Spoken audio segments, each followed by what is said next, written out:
Hey, this is your average gamer, and welcome to the Movie KD Challenge. This is a series in where I take famous heroes, villains, and monsters, and I try and match their KD. For this episode, we're looking at the movie Jaws. Now, if you haven't seen the movie Jaws, I suggest you pause this video and go and watch it. There, it was good, wasn't it? Okay, so spoiler alert, let's have a look at how many deaths we've got.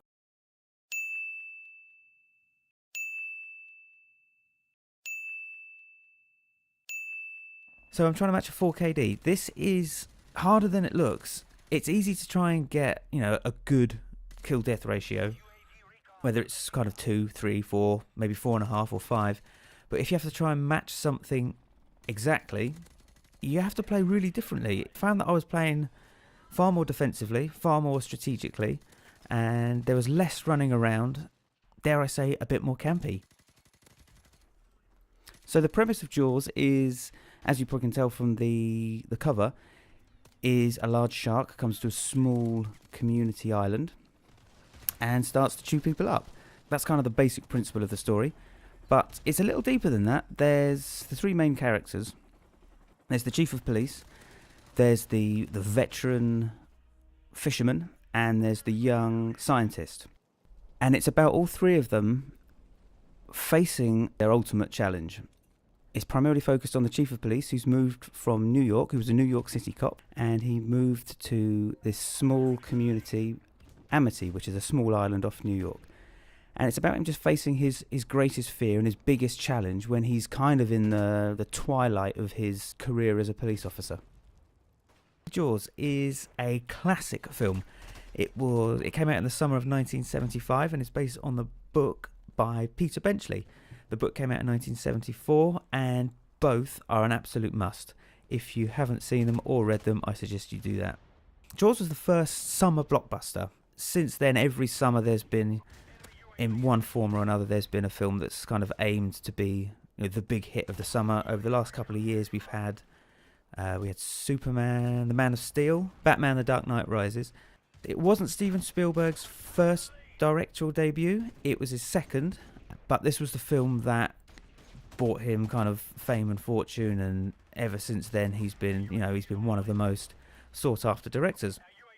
And it also scared the shit out of anyone who was planning a trip to the beach, going to a swimming pool, or even having a bath. It was terrifying. The producers of the film were kind of worried because the shark looked fake. And they were afraid that people would see it on screen and think that it was a bit of a joke and not take it seriously. But it had the absolute opposite effect. It terrified people, and it still does today. And it's 42 years old, which is crazy. So it's older than me, which is brilliant. The shark actually on screen didn't work most of the time, so Steven Spielberg and the rest of the production crew had to think of other ways to bring the shark to the screen without actually seeing it.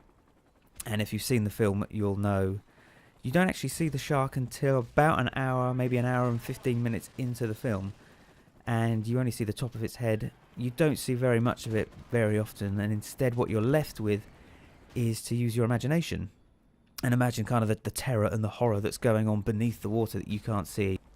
This is why this film is so scary, and why it's still considered a classic monster movie or a classic horror film even to this day.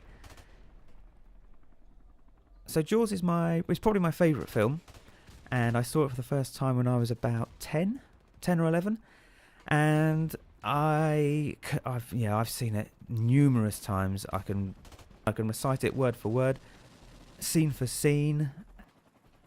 The other thing about Jaws, it probably has the most iconic film score. I was talking to a friend of mine the other day about what films do you think have the most recognisable score, and it was between Star Wars, Superman, and Jaws, and maybe Indiana Jones. But yeah, I think Jaws. It takes two notes, those two iconic notes from the score, and people, you already know what film you're talking about and what the score is and how it goes. And so all four of those films, they were all scored by the same person. They were all scored by John Williams. John Williams has scored every film that Steven Spielberg has directed with the exception of one, which was the colour purple.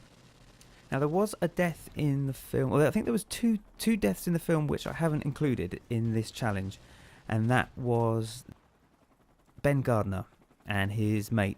You see the dead body on the underside of the boat, but it's not confirmed if the shark killed him. I don't know. In the book, I think the shark does kill him, but in the film, I don't know. It looks like he drowned, but I don't know. So I haven't included it in this.